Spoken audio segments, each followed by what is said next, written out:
પંખામાં short લાગતા દુઃખદ ઘટના બની।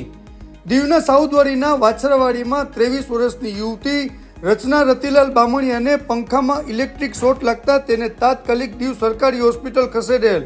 ફરજ પરના તબીબોએ ખૂબ જ પ્રયત્નો કરવા છતાં એડી થયું। પરિવારને આ વાતની જાણ થતાં હોસ્પિટલમાં આવતા શોકમય વાતાવરણ બન્યું।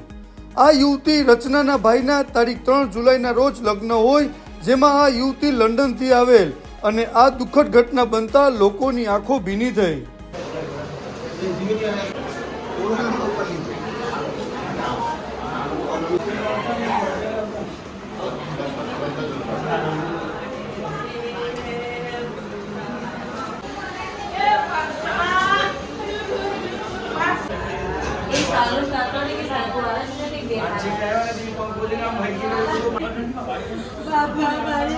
बाबा